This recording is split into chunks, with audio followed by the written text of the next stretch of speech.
Sofia Gubaidulina's career spans many dichotomies. She was a woman in the male-dominated Soviet composers scene. She is a practicing Russian Orthodox Christian brought up in an atheist regime. And she, being unable to compose liturgical music for her church on her own terms, chooses to compose music that reflects her faith by abstract, oblique means. And Gubaidulina herself is well aware of these dichotomies. She describes that she takes the word religion at face value as religio or re-legato, and that religion is a restoration of the legato, the connection between her soul and God. In this way, art is an exploration of bonds of religious faith. It is in this vein that many of Gubaidulina's contributions to the concertante repertoire have taken form. Offertorium and Sieben Worte are two excellent examples. Gubaidulina's use of symbols, references to other composers, and cruciform gestures are abstract but imply meaning in the midst of Soviet censorship against explicitly religious content. In 1994, shortly after expatriating from Moscow to Hamburg, Gubaidulina made another such contribution to the concertante repertoire in her Music for Flute, Strings, and Percussion. In Music for Flute, Strings, and Percussion, Gubaidulina combines her lifelong fascination with Russian Orthodox mystical existentialism with a pervasive use of numerology and sequences through her juxtaposition on the small and large scale of the numbers 3 and 5. We will see that the numbers 3 and 5 stand as representations for theological concepts on the life and death of Jesus, and that Gubaidulina follows Bach's example in incorporating numerology through 3 different parameters of composition, such that the juxtaposition of 3 and 5 permeates the entire work with meaning. In so doing, we will also see that this juxtaposition points toward Gubaidulina's well-documented affinity for the philosophy of Nikolai Berdyaev, and that taken together, their work demonstrates a profound esteem for the potential of artistic creativity to be a deeply spiritual experience. In my research, I posit that Music for Flute, Strings, and Percussion is composed in a modified double exposition sonata form, with a few interpolated episodes. This holds particularly true when viewing this concertante work alongside Gubaidulina's next flute concerto, The Deceitful Face of Hope and Despair, composed in 2005. Here we see an outline of the forms of these two works. As you can see, they follow a similar trajectory with 2 expositions. In each of them, one solo instrument is held back until the second exposition, like in a classical concerto form. There's then a developmental section, a shamanic interpolation, a Russian Orthodox interpolation, and a recapitulation and coda. Focusing solely on Music for Flute, Strings, and Percussion, the performance forces are a solo flutist playing all 4 main members of the flute family, 3 percussionists dividing 11 separate instruments among themselves thusly, and 2 groups of strings, each made up of 30 musicians and arranged on stage as shown in the program notes. The String Quartet No. 4 from 1993, this piece from 1994, and 1996's In the Shadow of the Tree are all works in which Gubaidulina uses the technique of separating the strings in half and lowering one half of the ensemble by a quarter tone. The effect is orally striking, as you can hear in this excerpt, which is also one of the earliest examples in the piece of Gubaidulina's juxtaposition of the numbers 3 and 5.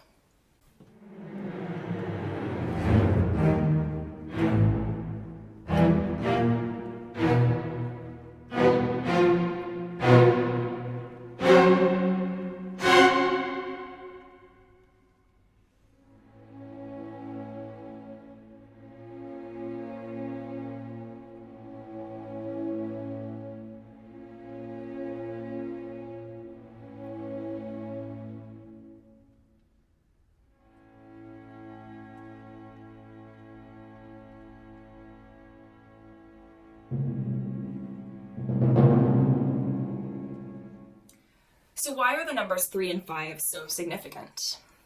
Well, we know from interviews with Gubaidulina that she incorporates numerological symbolism in her work very frequently. She has said in interviews with Vera Lukomsky that she was particularly fascinated with the Fibonacci sequence and other mathematical phenomena during the 1980s. She also told Anders Beyer that, and I quote, "Number mysticism has been a source of inspiration to me since 1983. We also know that Gubaidulina incorporated components of the work's symbolism or inception into her ciphers within her pieces. Her 1991 work, Silenzio, for instance, contains a cryptogram of the dedicatee Elsbeth Moser's name. The intervals extant between the notes in this cipher become numbers that have significance throughout the piece. These types of symbolic structures are a staple of Gubaidulina's style. And in incorporating them, she self-consciously models herself after her musical hero, J.S. Bach, whose BACH cipher and use of the number 14, the sum of the letters of his name, are found throughout his work as musical signatures. Jansen and Siegele are among two of the most prominent scholars to highlight the theological symbolism of numbers in Bach's music. The number 3 signifies the Trinity, the Christian conception of a triune Godhead. The number 5 symbolizes the stigmata, the 5 places Jesus is said to have been pierced while on the cross, his 2 hands, feet, and side. Put another way, the number 5, according to Jansen and Siegele, represents the moment of suffering that unites mankind and the divine in Christology. But more than that, look at the shape the image of the crucifixion creates. The cross itself is made up primarily of 1 horizontal beam and 1 vertical beam. In that vertical beam and horizontal beam, the numbers 3 and 5 are synthesized. Jesus, in his identity as a member of the Trinity, suffers to unite God and man. Let's examine this idea further. Gubaidulina herself speaks of the opposition between vertical and horizontal directions in terms of crucifixion. Kurtz writes of how she refers to the process of composition as the transformation of time. To Gubaidulina, there is horizontal time, in other words, the timeline in which we all live, and there is vertical time, the realm of the divine or the transcendent. When she composes, she has a moment of inspiration in vertical time, which she then must commit to paper for it to be performed in time, that is, in horizontal time. That process of transforming vertical time into horizontal time, she says, feels like a crucifixion because the essential musical experience takes place within me. Then, when the work is performed in horizontal time, the listener reconstructs the vertical time by which Gubaidulina was inspired to write the work. In this conception of verticality and horizontality in the realm of artistic creation, Gubaidulina is adapting the thought of Russian philosopher Nikolai Berdyaev, whose work she illicitly read extensively throughout the final 3 decades of the 20th century. In his 1943 work, Slavery and Freedom, Berdyaev states that artistic creation occurs at the midpoint between what he calls existential time and linear time. These are the concepts that Gubaidulina adapts into directionality. Existential time is vertical time, the realm of the divine, while linear time is horizontal time, time as we experience it here on Earth. So Gubaidulina, informed by Berdyaev's philosophy of artistic creation, integrates numerology and theology in one central image, Jesus on the cross. To Christians like Gubaidulina, the crucifixion is the central image of the faith because Jesus is a member of the Trinity, 3, and his wounds unite God and man, 5.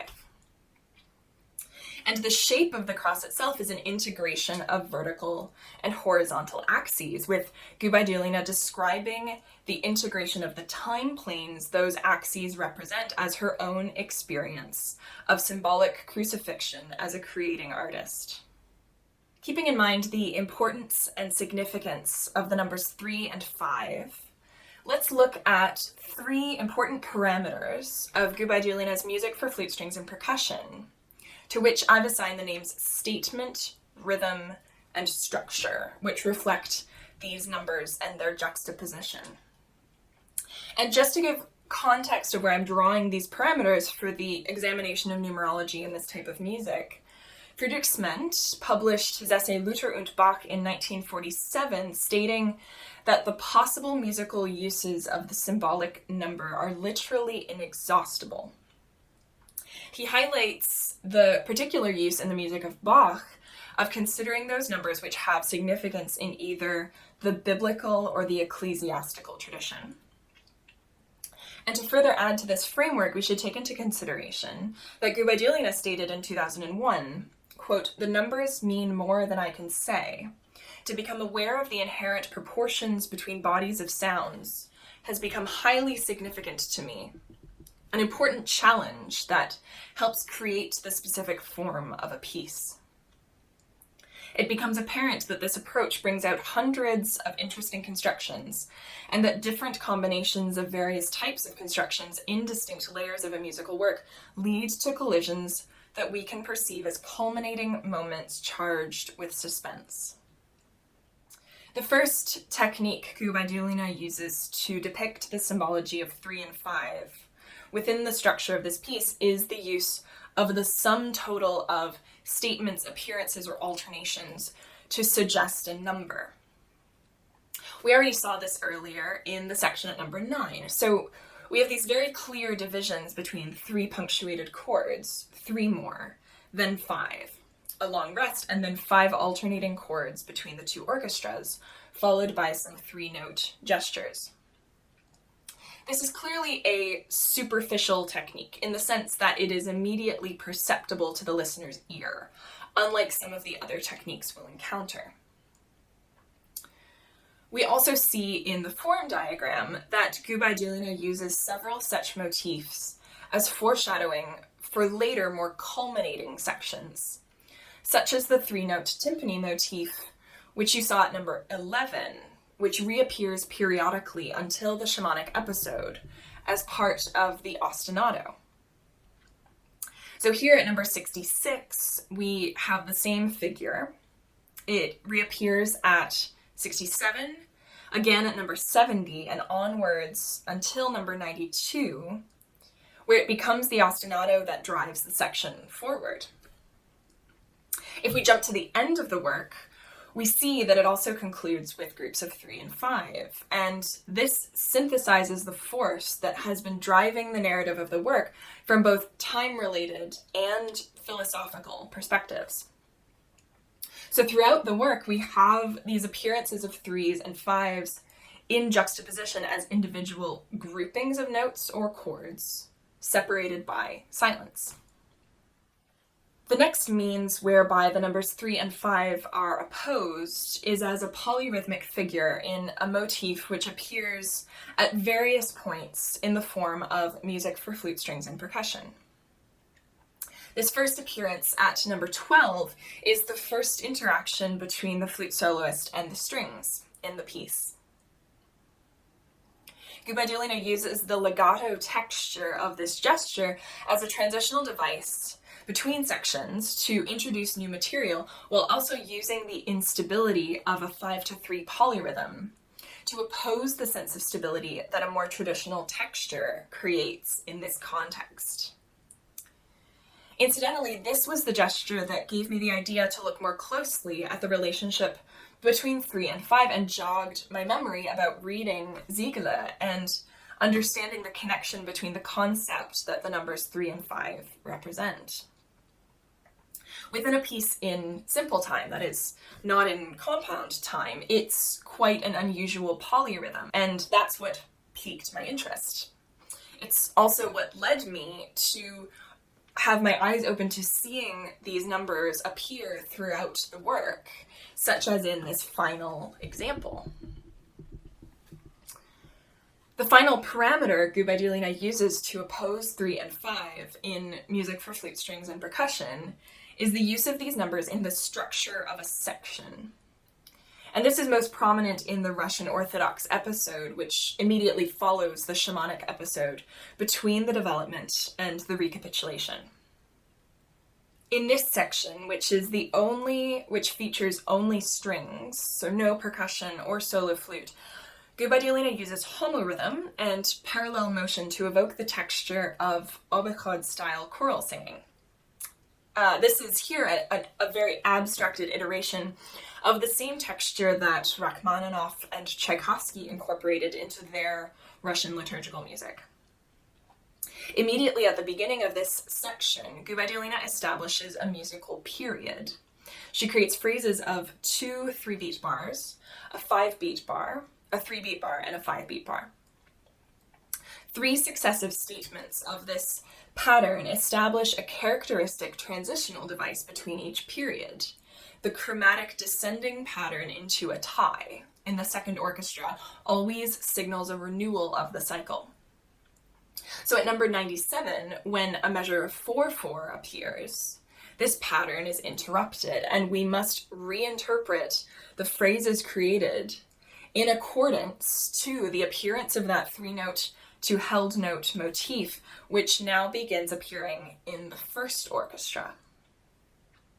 The rest of the section appears in 5 phrases, another instance of 3 against 5.